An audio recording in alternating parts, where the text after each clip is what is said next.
जैसे ही हमने दिल्ली की सरकार छोड़ी, 3 महीने नहीं हुए, 4 महीने नहीं हुए, आज दिल्ली को आम आदमी पार्टी याद आ रही है।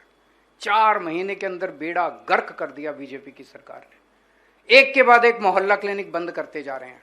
अस्पतालों में हमने दवाइयां फ्री करी थी, फ्री दवाइयां बंद कर दी, फ्री टेस्ट बंद कर दिए। सारी दिल्ली का बुरा हाल हुआ पड़ा है, सारी सड़कें टूट गई हैं, पूरी चारों तरफ गंदगी गंदगी फैल गई है। बिजली 6-6 घंटे के पावर कट लगने लग गए। पिछले 7 साल से दिल्ली में 1 मिनट का पावर कट नहीं लगा था। पिछले साल जून के महीने में दिल्ली में 50 डिग्री सेंटीग्रेड टेम्परेचर था, 1 मिनट का पावर कट नहीं लगा।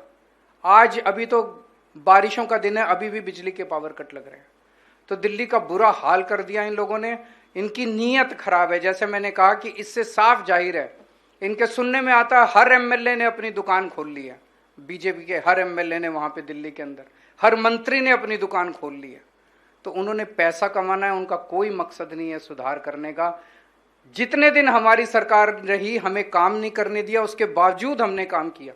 इस पे तो मुझे लगता है गवर्नेंस के ऊपर और एडमिनिस्ट्रेशन के अंदर तो मेरे को नोबेल प्राइज मिलना चाहिए कि एलजी के रहते हुए मैंने कितने सारे काम कर दिया दिल्ली के अंदर।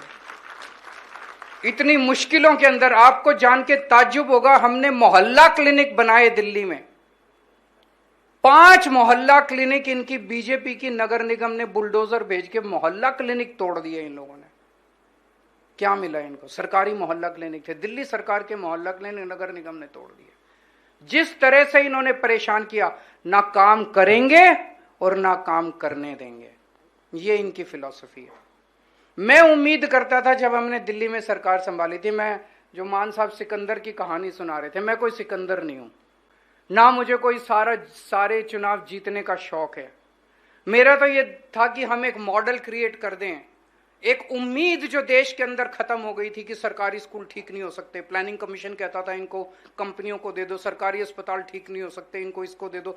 हम वो माइंडसेट चेंज करना चाहते थे कि सरकारी स्कूल भी ठीक हो सकते हैं, अस्पताल भी ठीक हो सकते हैं, नीयत सही चाहिए, बिजली भी ठीक हो सकती है, पानी भी ठीक हो सकता है, सड़कें भी ठीक हो सकती है, सब ठीक हो सकता है।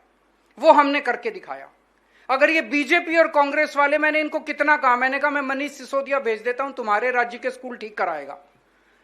मैं बीजेपी को सिखाने को तैयार हूं, कांग्रेस को भी सिखाने को तैयार हूं। हमें नहीं लड़ने चुनाव दूसरे राज्यों में जाके, तुम लड़ लो चुनाव, तुम जीतो, तुम चलाओ सरकार, ठीक काम तो ठीक कर दो।